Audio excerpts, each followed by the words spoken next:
ચાલો વિદ્યાર્થી મિત્રો, અત્યાર સુધી આપણે યામ ભૂમિતિની અંદર અંતરસૂત્ર જોયું.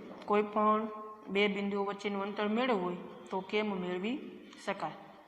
ત્યારબાદ એના અમુક ગુણધર્મો જોયા, જેમની અંદર આપણે ત્રિકોણના ગુણધર્મો જોયા કે કોઈ પણ ત્રિકોણ હોય તો ક્યારે બે બિંદુઓના અંતરથી એ સમબાજુ છે કે સમાંતર બાજુ કે સમુદ્રી બાજુ, કેવો ત્રિકોણ છે તેના વિશેની આપણે માહિતી મેળવી.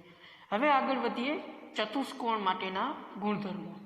જેમ ત્રિકોણની અંદર આપણને ગુણધર્મો આપેલા, બિંદુઓના અંતર દ્વારા ગુણધર્મો મળે છે, એ જ રીતે હવે ચતુષ્કોણની વાત કરીએ. સૌ પ્રથમ આપણે ધારી લઈએ કે કોઈ પણ એક ચતુષ્કોણ આપેલો છે, ચતુષ્કોણ એ બી સી અને ડી, આવો એક ચતુષ્કોણ આપણને આપેલો છે. હવે ચતુષ્કોણ ABCDની અંદર તો સૌ પ્રથમ આપણે માહિતી મેળવીએ કે કોઈ પણ ચતુષ્કોણની અંદર માત્ર એમની બે બાજુઓના જ સામસામેની બાજુઓના જ માપ સમાન મળે તો એ સમાંતર બાજુ ચતુષ્કોણ છે. જેવી રીતે કે અહીંયા આપેલી બે બાજુઓ સમાન છે અને આ બે બાજુઓ સમાન છે, તો આને આપણે સમાંતર બાજુ ચતુષ્કોણ કહીએ છીએ. ત્યારબાદ નવો પ્રકાર આવે સમબાજુ ચતુષ્કોણ, જેમની અંદર તો કે આપણને ચારે ચાર બાજુઓના માપ સમાન મળે છે, જેને આપણે સમબાજુ ચતુષ્કોણ કહીએ છીએ. ત્યાર પછી લંબચોરસ, જેમની અંદર તો કે સામસામેની બે બાજુઓના માપ સમાન હોય, ઉપરાંત એમના બંને વિકર્ણના માપ પણ સમાન મળે છે. જો આવું હોય તો એને લંબચોરસ કહેવામાં આવે છે. ત્યારબાદ ચોરસ લઈ લઈએ, જેનાથી આપ સૌ પરિચિત છો. ચારે ચાર બાજુઓના માપ સમાન હોય, ઉપરાંત એમની બંને જે વિકર્ણ મળે છે એની લંબાઈ, એના માપ પણ સમાન હોય તો એને ચોરસ કહેવામાં આવે છે. તો એવી જ રીતના ગુણધર્મો અહીંયા યામ ભૂમિતિની અંદર ચતુષ્કોણ ABCD માટે આપણે જોવાના છે. કે કોઈ પણ ચતુષ્કોણ ABCD આપણને આપેલો હોય તો એ ચતુષ્કોણ ABCD માટે બિંદુઓના અંતર ઉપરથી કઈ રીતે કહી શકાય કે આપેલ ચતુષ્કોણનો પ્રકાર કયો છે. સૌ પ્રથમ પહેલો પ્રકાર જોઈએ કે કોઈ પણ ચતુષ્કોણ આપેલો હોય, જો એમાં બે બિંદુઓ A થી B સુધીનું અંતર અને C થી B સુધીનું અંતર અને C થી D સુધીનું અંતર સમાન હોય અને આ ઉપરાંત જો A થી D સુધીનું અંતર અને B બિંદુથી C બિંદુ સુધીનું અંતર સમાન મળે, એટલે આપેલ ચતુષ્કોણને આપણે નામ આપીએ A, B, C અને D. તો અહીંયા જોઈએ મુજબ A થી B બિંદુ સુધીનું અને C થી D બિંદુ સુધીનું અંતર, તો A થી B અને C થી D આ બંને બાજુઓના માપ સમાન હોય, ઉપરાંત A થી D નું અને B થી C નું, એટલે કે AD અને BC આ બે બિંદુઓ વચ્ચેનું અંતર સમાન હોય. તો જ્યારે આવું આપણને બિંદુઓના અંતર ઉપરથી મળી આવે કે પ્રથમ બે બિંદુઓ પછીના બે બિંદુઓ વચ્ચેનું અંતર અને પ્રથમ અને છેલ્લું બિંદુ અને વચ્ચેના બે બિંદુઓ વચ્ચેનું અંતર જ્યારે આ સમાન મળે છે ત્યારે કહેવાય કે આપેલ ચતુષ્કોણ એ સમાંતર બાજુ ચતુષ્કોણ છે. જો આવું મળે, AB અને CD નું અંતર સમાન, AD અને BC નું અંતર સમાન, માત્ર આટલી જ ખૂબી જોવા મળે તો આપેલ ચતુષ્કોણ એ સમાંતર બાજુ ચતુષ્કોણ છે એવું કહી શકાય. ત્યારબાદ બીજો પ્રકાર લઈ લઈએ સમબાજુ ચતુષ્કોણ માટે. સમબાજુ માટે આપણે જોયું અહીંયા કે એમની ચારે ચાર બાજુઓના માપ સમાન હોવા જોઈએ। હવે ચાર બાજુઓના માપ સમાન છે। જો બિંદુઓના અંતરની વાત લેવામાં આવે તો એ, બી, સી અને ડી, તો એ થી બી બિંદુ સુધીનું અંતર એટલું જ માપ મળવું જોઈએ। બી થી સી સુધીનું એટલું જ માપ મળે સી થી ડી, અને એટલું જ માપ મળે એ થી ડી અથવા તો ડી થી એ। તો કે આપણને આવું મળે એ થી બી બિંદુ સુધીનું અંતર બરાબર બી થી સી બિંદુ સુધીનું અંતર બરાબર સી થી ડી બિંદુ સુધીનું અંતર બરાબર એ થી ડી બિંદુ સુધીનું અંતર। જો ચારે ચાર બિંદુઓ વચ્ચેનું અંતર આપણને સમાન મળે તો એવું કહી શકાય કે આપેલ જે ચતુષ્કોણ છે એ સમબાજુ ચતુષ્કોણ છે। સમબાજુ ચતુષ્કોણ છે। સમબાજુ એટલે કે એમની દરેક બાજુઓના માપ સમાન છે। ત્યારબાદ આગળ વધીએ ત્રીજા મુદ્દા તરફ। ત્રીજા મુદ્દામાં આપણે જોયું કે લંબચોરસની અંદર સામસામેની બે બાજુઓના માપ માત્ર સમાન મળે છે, જેવું આપણને અહીંયા સમાંતર બાજુ ચતુષ્કોણમાં પણ જોવા મળે છે। ઉપરાંત એક વધારાનું એ જોવા મળે કે એમના બંને વિકર્ણના માપ પણ સમાન હોય છે। તો હવે એ આપણે જોવા જઈએ તો એ, બી, સી અને ડી, સૌ પ્રથમ તો એ બી અને સી ડી તો સમાન મળશે, એટલે કે એ બી બરાબર સી ડી, આ તો આપણને મળે જ છે। અને બીજું પણ કે બીસી અને એડીના માપ પણ સમાન મળે છે, એટલે કે બીસી બરાબર એડી, આ તો આપણને સમાંતર બાજુ ચતુષ્કોણમાં પણ જોવા મળતું। નવું શું જોવા મળે છે તો કે આની અંદર વધારાનો એક વિકર્ણ મળે છે। વિકર્ણ કયો મળે? એ થી સી સુધી અને બી થી ડી, એટલે કે જો હજી વધારે એસી બરાબર બીડી હોય તો એવું કહી શકાય કે આપેલ જે ચતુષ્કોણ છે એ લંબચોરસ છે। ધ્યાન રાખજો કે અહીંયા સમાંતર બાજુ ચતુષ્કોણ અને લંબચોરસની અંદર સામ્યતા સરખી જોવા મળે છે। અહીંયા બે બાજુના માપ સમાન, અહીંયા પણ બે બાજુના માપ સમાન, એ જ રીતે અહીંયા પણ સમાન ને અહીંયા પણ સમાન, પરંતુ લંબચોરસની અંદર વિકર્ણ એક વધારે જોવા મળે છે। એ જ રીતે એનો ચોથો પ્રકાર છે ચોરસ। જેમ ચોરસ આપણે લંબચોરસની અંદર જોયું એ જ રીતે ચોરસ જેવી પણ સામ્યતા આપણને સમબાજુમાં જોવા મળે। ચોરસ એ, બી, સી, ડી ની અંદર ચારે ચાર બાજુઓના માપ સમાન હોય છે। ઉપરાંત એમના પણ જે બંને વિકર્ણો મળે છે એ વિકર્ણના માપ પણ સમાન મળે છે। તો એવું કહી શકાય એ થી બી બિંદુ સુધીનું અંતર, પછી બી થી સી બિંદુ સુધીનું અંતર, પછી સી થી ડી બિંદુ સુધીનું અંતર, પછી એ થી ડી બિંદુ સુધીનું અંતર, જો આ ચારે ચાર માપ સમાન હોય તો એને સમબાજુ કહેવાય। પરંતુ અને જો એમની અંદર વિકર્ણ લેવામાં આવે, એસી અને બીડીના માપ પણ સમાન મળે તો એવું કહી શકાય કે આપેલ જે ચતુષ્કોણ છે એ ચોરસ છે। ફરી એકવાર બિંદુઓ આપેલા હોય, બે બિંદુઓ વચ્ચેનું અંતર આપણે મેળવવામાં આવે, જો એ બી અને સીડીનું સરખું મળે અને એડી અને બીસીનું મળે તો આપેલ ચતુષ્કોણ એ સમાંતર બાજુ ચતુષ્કોણ છે, આ ટાઈપનો, જેમાં માત્ર સામસામેની બે બાજુઓના જ માપ સમાન મળે છે।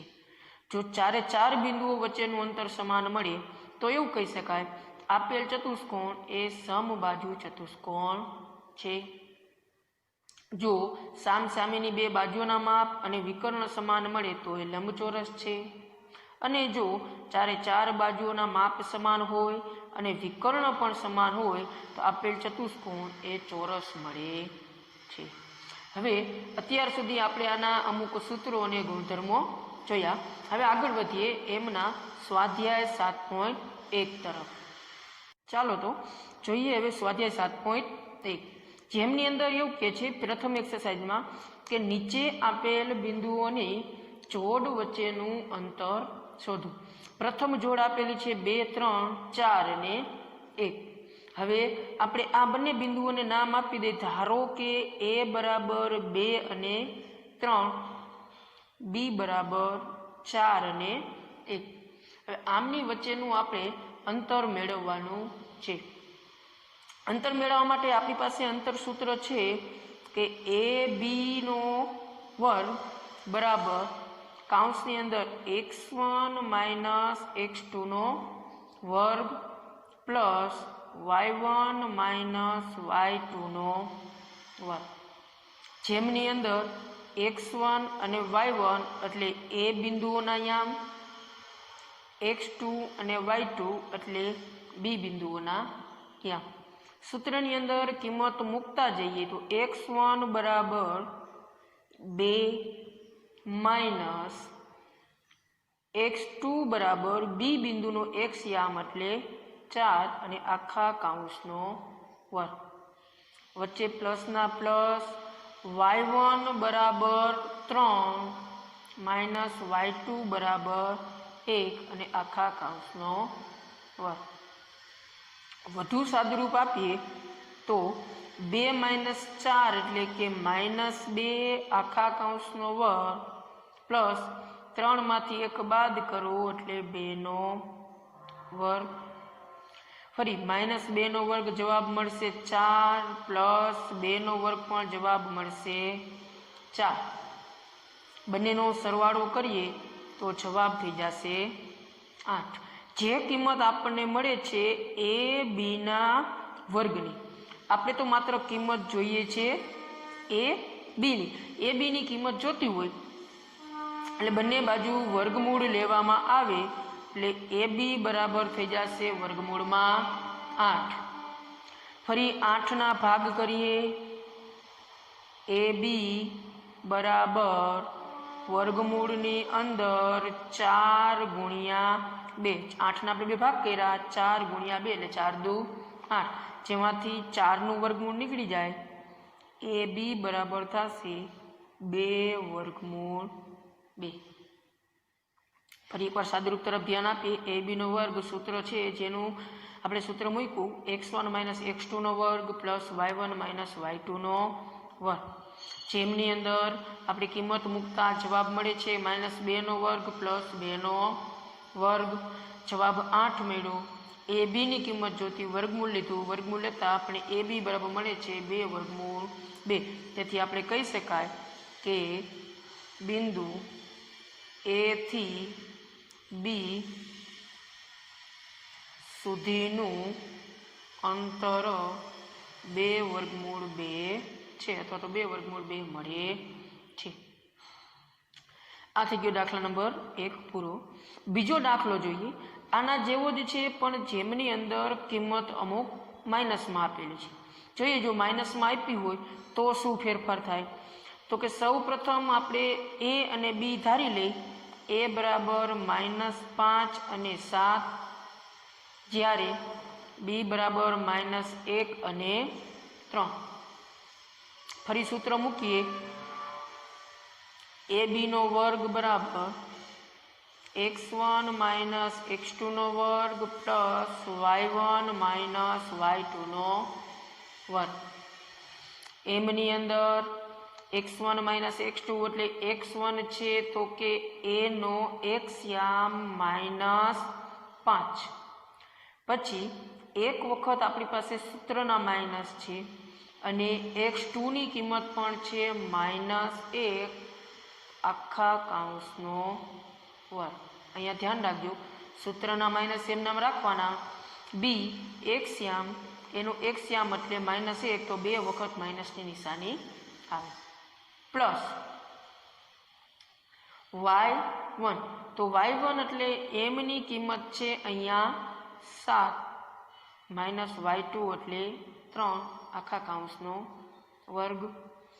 સાદુરૂપ આપીએ તો -5 માઇનસ માઇનસ પ્લસ આખા કૌંસનો વર્ગ પ્લસ 7 માઇનસ 3 નો વર્ગ। આગળ વધીએ. અહીંયા -5 + 1 એટલે થઈ જશે -4² પ્લસ 7 માંથી 3 બાદ કરો એટલે 4² સાદુરૂપ આપો તો 4² 16 + 4² 16.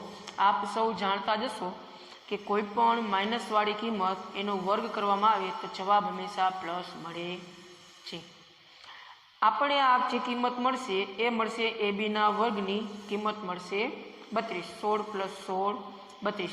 આપણે તો કિંમત જોઈએ છે માત્ર એબીનું. ફરી વર્ગમૂળ લેવામાં આવે એટલે થઈ જશે વર્ગમૂળમાં 32. જેથી એ બીની કિંમત આપણને મળી શકે તો કે 32ના ભાગ કરીએ 16 × 2 એટલે એ બી બરાબર થઈ જશે 4 વર્ગમૂળમાં 2. ફરી કહી શકાય અહીંયા પણ એ થી બી બિંદુ સુધીનું અંતર 4 વર્ગમૂળ 2 મળે છે. હવે ત્રીજો પ્રશ્ન જોઈએ, જેમની અંદર આપણને કોઈ કિંમત આપેલી નથી, માત્ર એ અને બી આપેલા છે. જોઈએ આવું હોય ત્યારે શું થાય તો કેપિટલ એ બરાબર લઈ લઈ a + b અને એ અને બી પ્લસ નથી વચ્ચે એ અને બી અને બી બિંદુ બરાબર લઈ લે -a - b. હવે આમની અંદર ફરી સૂત્ર મૂકીએ તો એ બીનો વર્ગ બરાબર x1 - x2² plus y1 - y2². આગળ સાદુરૂપ આપીએ તો કે અહીંયા x1 એટલે a -x2 એટલે છે -a એટલે હજુ એક વખત -a² પ્લસ y1 એટલે b -y2 એટલે -b². સાદુરૂપ આપીએ તો a minus minus plus a² plus